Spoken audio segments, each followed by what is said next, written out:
Gentlemen, thank you both for being here, and Admiral in particular, thank you for your final appearance. I know that that's really bittersweet that you won't get to testify before Congress anymore, but maybe we'll have you back as a civilian expert one day in the future.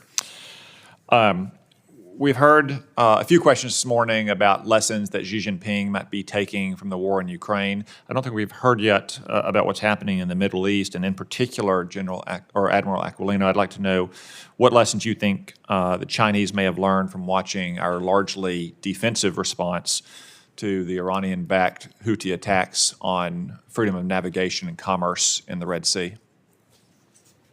I think what they're leveraging and what they learned, Senator, is that the United States is a global power designed to protect the international rules-based order in a way that benefit all of the globe, right? So the free flow of commerce through the Bab el-Mandeb, the Red Sea, is an important issue for all nations.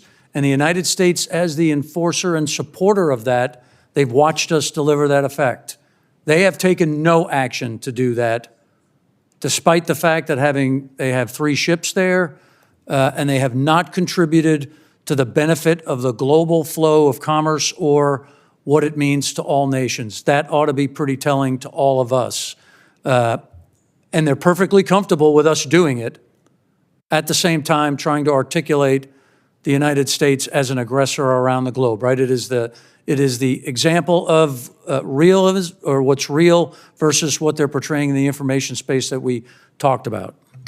Do you think they are fearful or emboldened by the response we've had against the Houthi aggression there?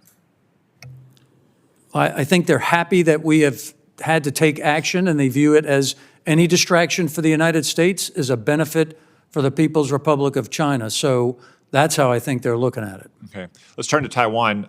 Do you think the existing presidential drawdown authority for Taiwan is adequate? I think it's a good start. I think we've identified a lot of the capabilities that are needed to meet the responsibilities under the Taiwan Relations Act.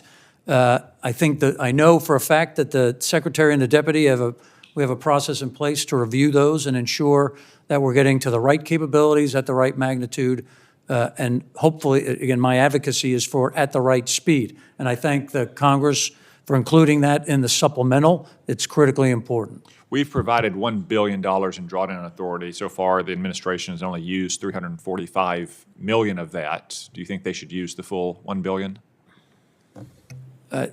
Absolutely. I think there's a plan for that. I think there's an ability to produce some of those things that might be part of the slowdown, Senator. And this is about, like I said before, right, all parts of our government and our industry have to get together and move faster. Okay. The 2023 NDAA provided authority to establish a regional contingency stockpile of American weapons in Taiwan. Would that be helpful? I think that would certainly be helpful towards our responsibility under the Taiwan Relations Act. Okay. Let's get to the bottom line about Taiwan and why it matters. Some people might say, well, Taiwan is just a tiny island, it's so far away, and Communist China claims it as part of its own territory. Would it really matter? Like, why should the United States be willing to risk our sons and daughters? Why should we make the massive investment in deterrent capability in your region to stop China from invading and annexing Taiwan? What's the big deal? Could you explain why it matters, Admiral? Yes, sir. There's a variety of reasons why it matters. First, as it applies to the rules and the rule of law that we follow and adhere to, that has made the world a better place, that has allowed for the prosperity of all nations in the post-World War II environment, that would be under attack, first of all.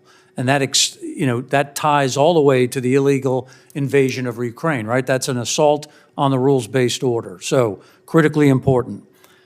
Second, the democracy, the thriving democracy that exists there, the values, freedom of navigation, all of the things that we value in the United States interests are tied to that.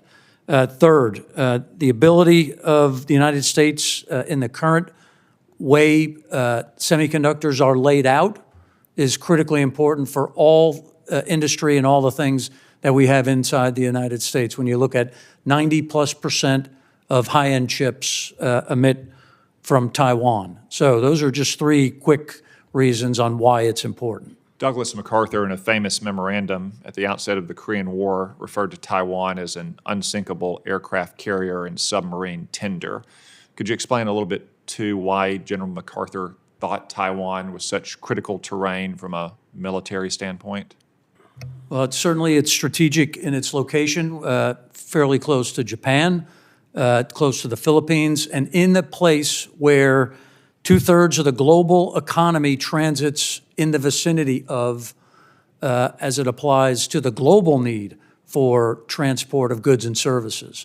So again, it is a strategic location that could have advantages if you were to plant excessive military capabilities on it to restrict or potentially restrict the flow of goods and services. Thank you.